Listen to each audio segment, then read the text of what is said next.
everybody, welcome back to Facebook Live, our first one in 2020. Thanks for joining me, everybody who's done this before, and for those of you who are new. What I like to do with our time together is to, answer the questions that you guys write in, whether you do it now or you sent them in previously. We'll get to as many as we can, and I like to remind you to keep them universal in nature so that we can all benefit versus personal questions. I'm not actually doing readings. However, if I get any intuitive hit as I'm answering the question, I will absolutely share that with you. So we're going to dive in with... So the first question is from Greg, and he asks if our passions continue in heaven. Yes. So I hear this every day from every spirit, and that is, so your passions that you bring into this world, whatever lights you up and brings you joy, that's part of your soul. And so when you leave this world, you're going to move back to those same experiences, anything that brings you joy. So spirits will come through and talk about, they picked up where they left off with reading. They love to read, or teaching, or spending the day at the beach or on the golf course, or, hanging out with friends, playing cards. And typically people will confirm that they loved to do that in life. And so you can do more of that because you're unlimited in time and energy in the spirit world. Thank you. Mm-hmm. So the next one is from Jean, and she asks, in our previous lives, have we been the opposite sex or a different race or even animals? Yes. Good question. So yes, we've been and done it all, basically.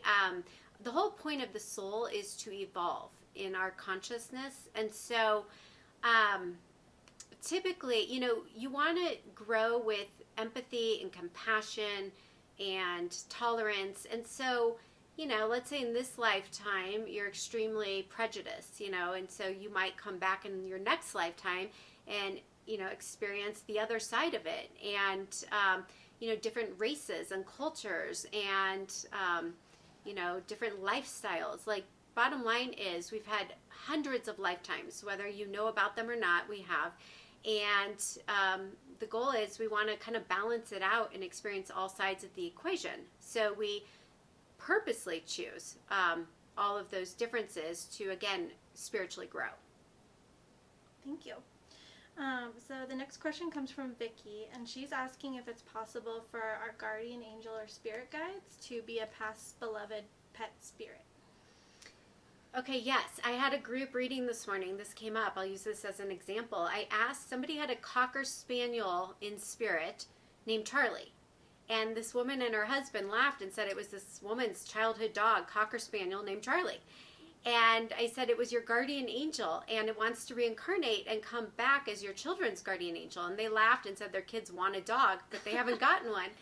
So she changed her mind about it because she loved that dog. And she said it was very special and angelic. And so animals are unconditional love, right? They are sent into our lives to open our hearts and to nurture us and help us at different points along our journey.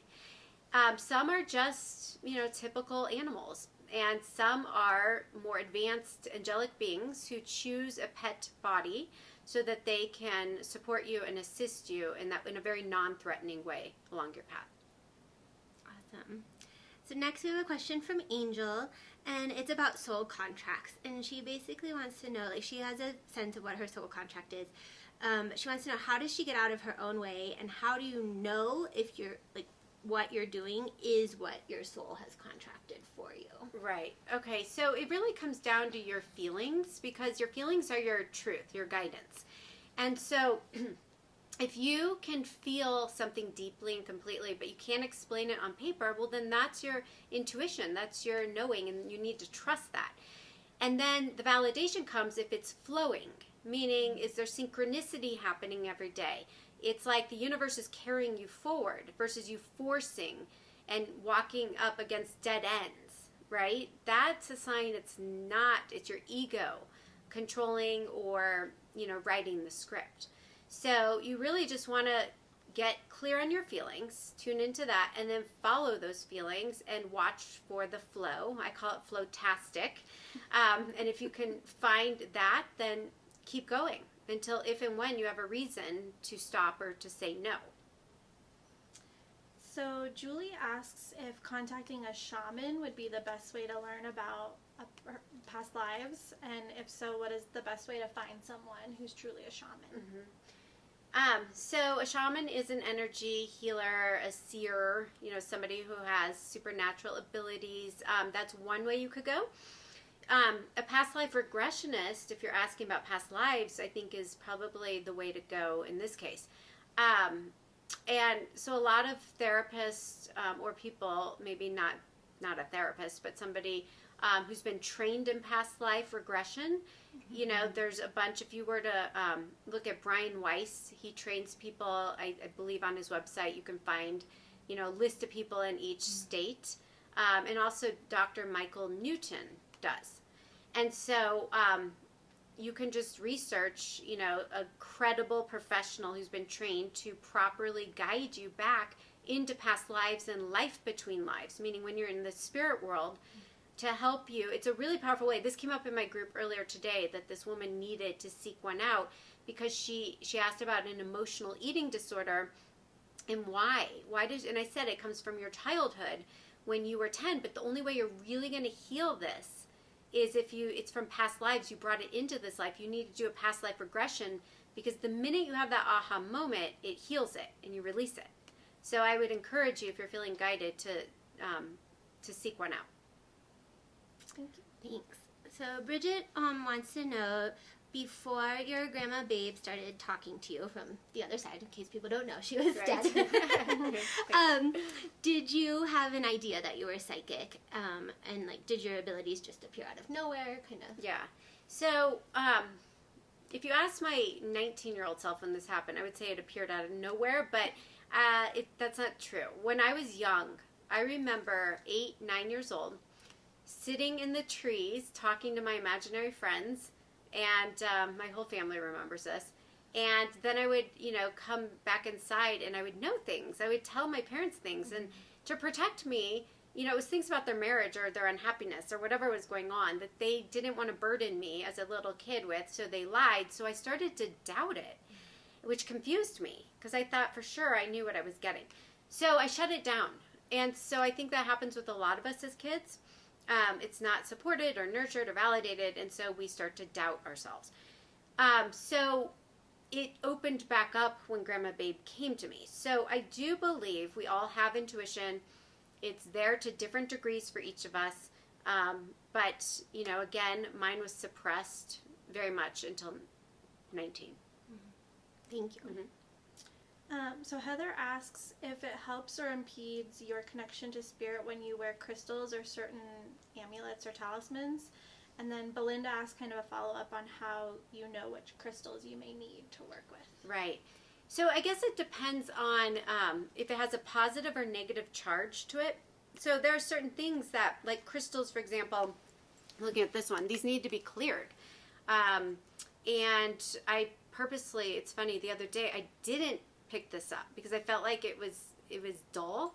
It's just, they absorb energy. And so I need to clear these. So it can help if they are highly charged, positive energy, and cleared. It can really affect your energy.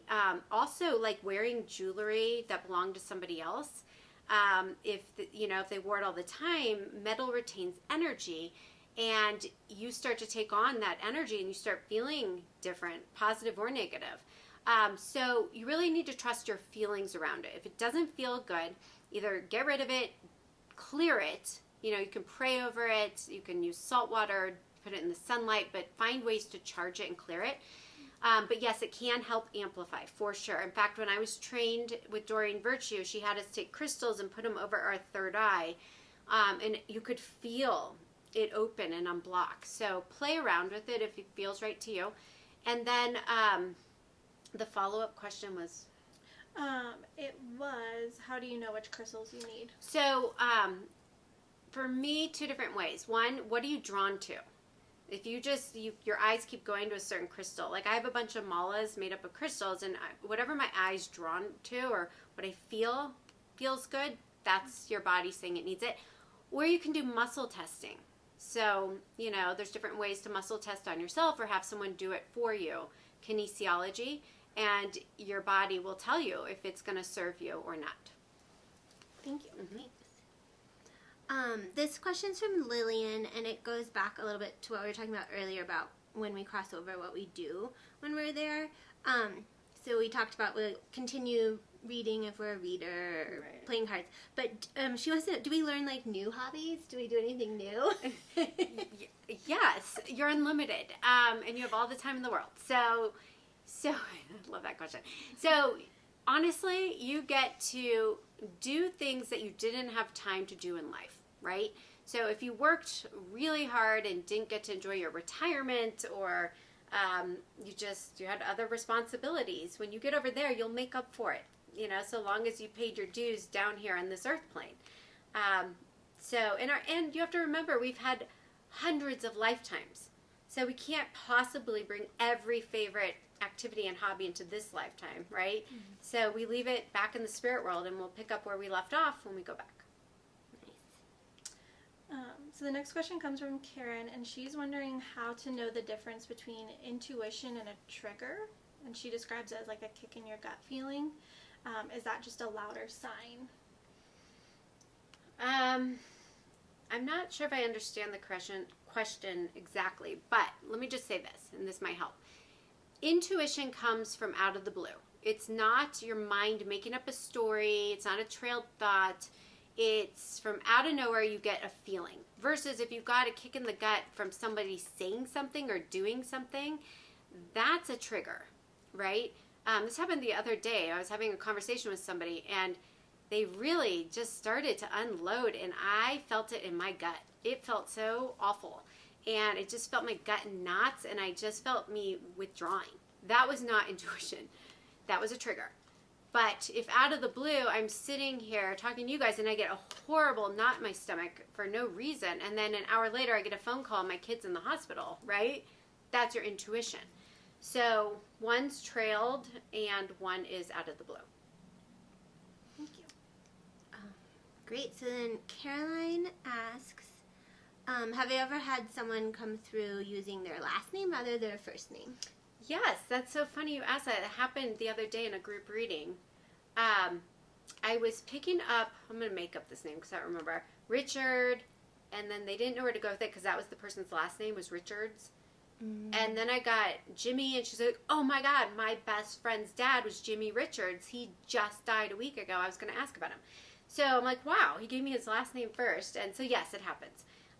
It's like playing charades with the medium. How do we get Rebecca to say, this happened in my group this morning?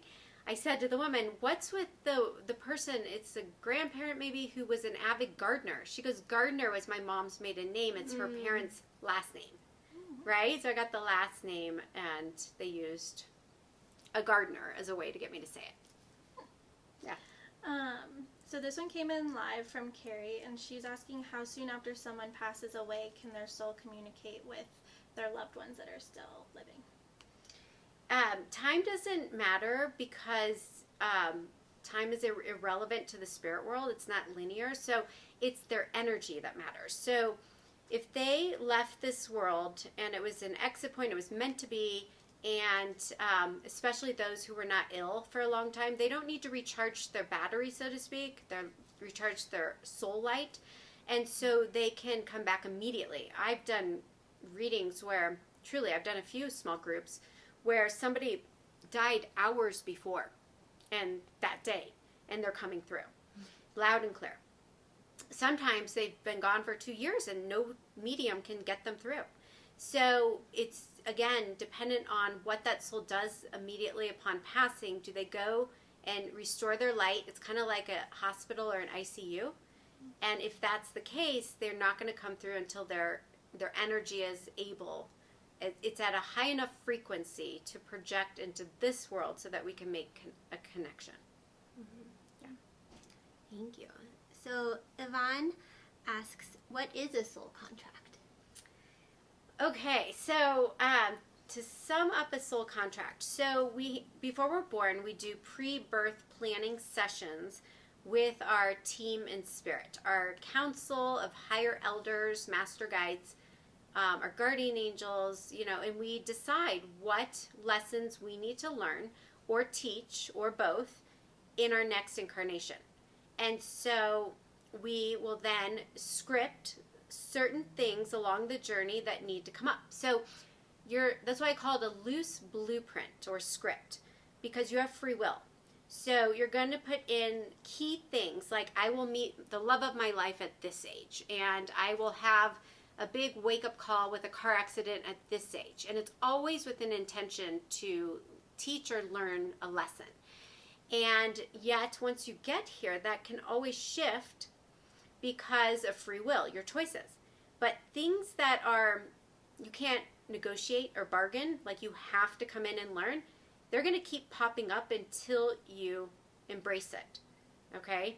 So that's why if you're supposed to meet a certain special someone, but your ego is in the way, your free will, you keep sabotaging and saying no, the universe will give you 100 opportunities, and it will just keep circling back around.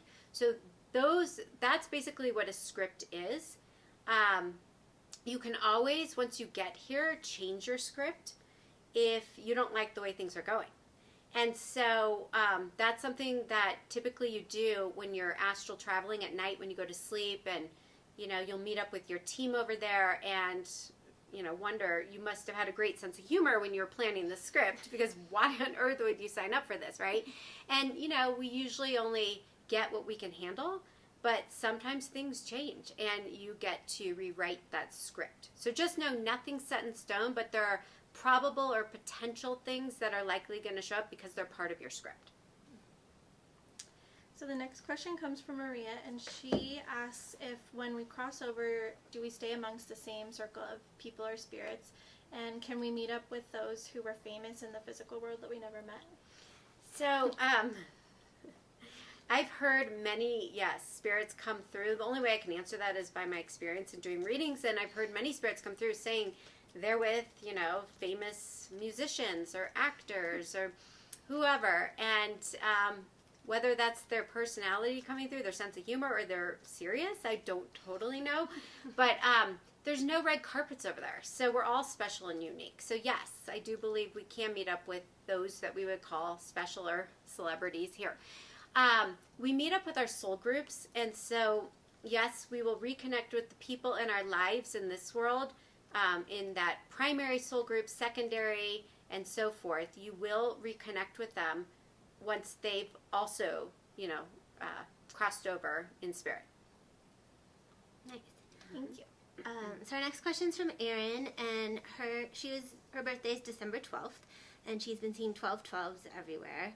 And she knows that's a sign for her that she's on the right path, but she wanted to ask, with your experience in spirit, are repeating numbers a sign of anything specific to all of us, or is it specific to each person? So 12/12 is my husband's birthday too, and 12/12. Okay, so when you see your birthday, whatever it is, what they have told me is that basically it validates you.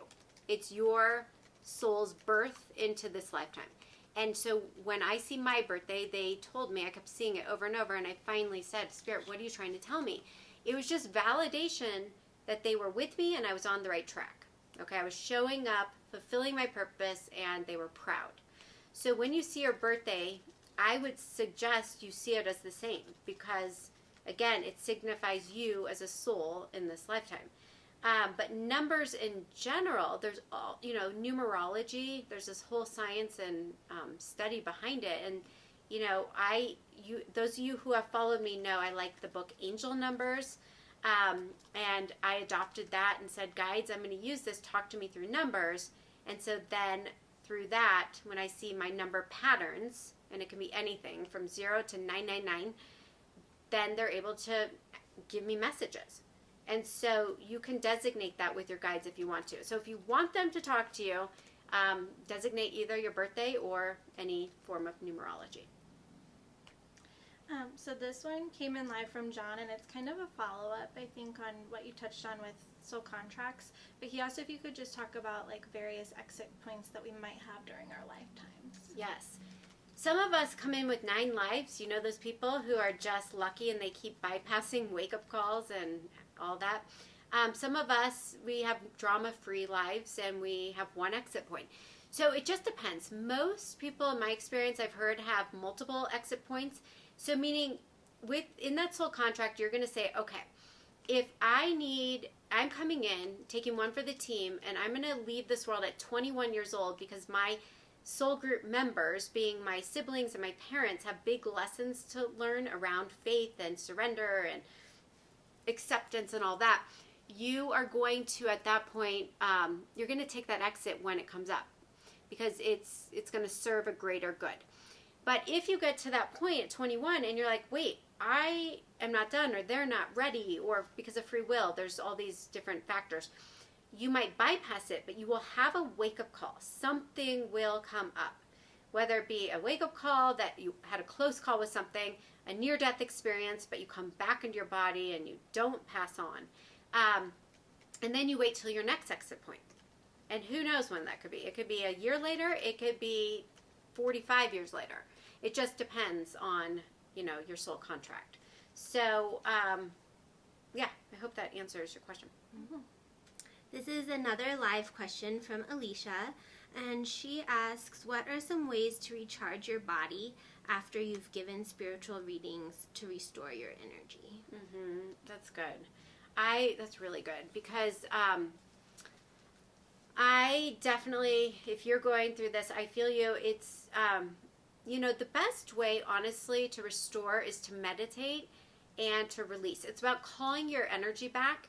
So when I'm done, I don't always do a good job of this, but I spend a few minutes in prayer and meditation, and I call all my energy back, all my light, all my joy, all my clarity, all my knowing. Because what happens is when you work with people, they don't mean to, but they take your energy. And sometimes the spirit world, spirits take your energy. And so you want to disconnect, cut the cords, send them love, go in peace, but I am asking to be whole, complete, and grounded again, right? So I would start with that. But I have found for me lately, it's getting outside and walking and just really recharging through breath. So conscious breathing, getting back in your body, getting present, grounding, into this world. Sometimes it's eating. Sometimes you need to eat like grounded food. I mean, for me, I know people don't believe this, but I love steak. I'm blood type O. I thrive on meat. And so I get the cleanest kind I can. But sometimes I'm like, I am so foggy out of my body and I'll have to eat a steak. So you have to listen to your body, and figure out what fuels you up, what recharges you. And then the last thing I would say, my guides have told me for years, is water.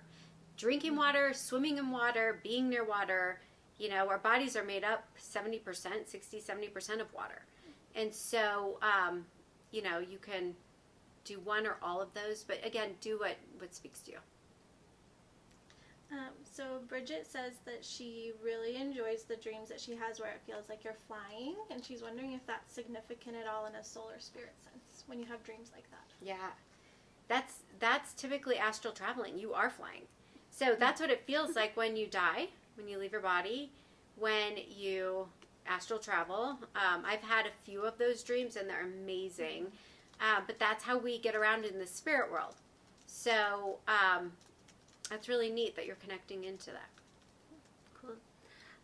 So Ashley asks, do our past loved ones or deceased loved ones sometimes send signs that mention living people? Like she saw her husband's name on a license plate and her husband's alive. Mm-hmm. So just wondering, do they do that? Do they tell us about people here? They do all the time. And it's not a bad sign. It's not like, well, heads up, your husband's going to exit. No, don't read into it.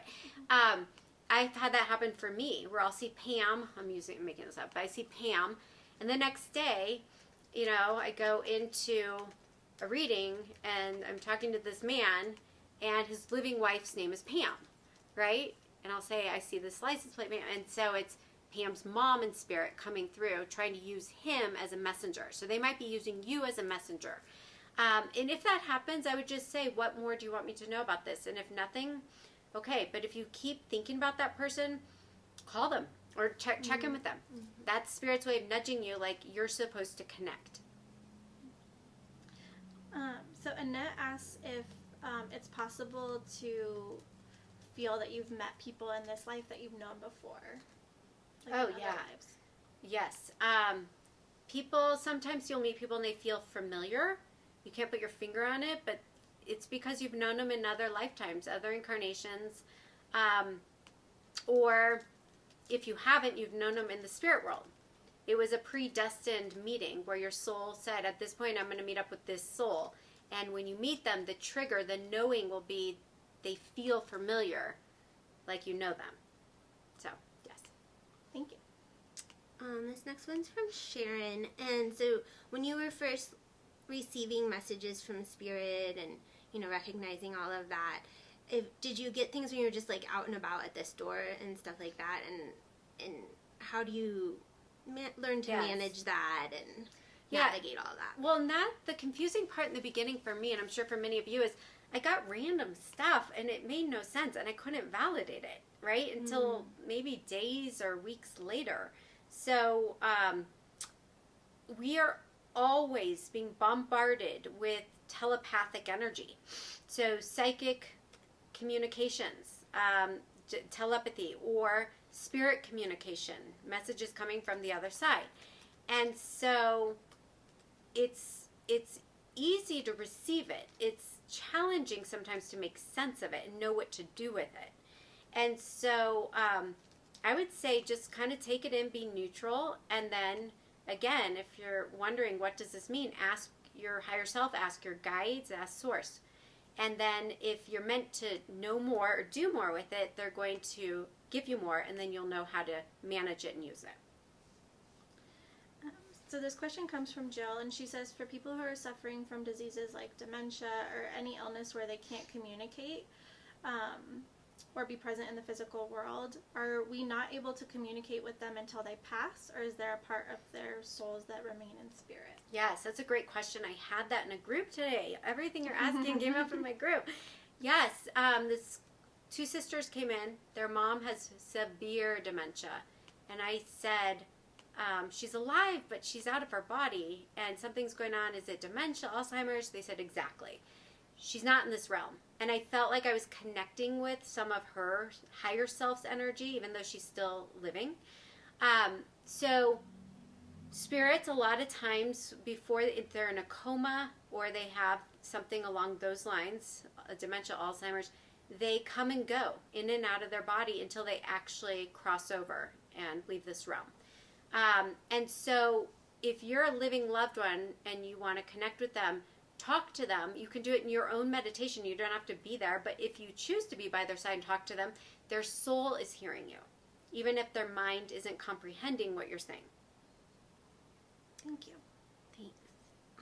So this question's from Wendy, and she has read some of your books, so she knows that you're like raised Jewish and you have a blended family, and so she's asking about how do you balance your spiritual knowing with the cultural and religious traditions you grew up with, and then with like a blended family, thinking about, will the kids be confused? Like, how do we talk about all these things and bring it all together? Yeah, you asked the right person, because I have a very full family in life. And so basically, I was raised Jewish. I consider myself Jewish, but I consider myself spiritual before religious. I know I've been every religion, race, everything in every lifetime, so I honor it all. We celebrate it all in my house. My husband has always been a seeker. He was raised, I don't know what he's raised, Christian, something. But he's a seeker. He's spiritual. And so we've taken our kids to a non-denominational church here in town. We've taken them many times to synagogue. And we try and be inclusive of all of it, because at the end of the day, I like the quote, many paths, one truth. Mm-hmm. We're all connecting to a higher power, whatever you want to call that, God, source, love, right? That's the essence of it all. So with Judaism, I really gained so much about Judaism's morals and values that were passed down to me. And just kind of tikkun olam, it's this concept known as healing the world, We're all here to make the world a better place, to do good, to follow the mitzvot, the 613 commandments. And so I live my life according to that. And you can call it, Judaism, or you can call it, honestly, I think it's for all of us. It's a spiritual path. So, so that's the way I approach it. Everybody has their own comfort level, and you just have to decide again what feels right for you. Awesome. Thank you. Mm-hmm. Yeah. Are we done? That's all we have time for. That flew by. Okay, so so what I would say is, until we meet again next month, for sure reach out to me. Email me your amazing questions. I love how they're progressing and getting, more thoughtful and deeper. And again, this is a safe place for like-minded people to come together to spiritually grow and evolve and brighten our own light. So until we meet again, I am sending you waves of love, wishing you brightest blessings in all.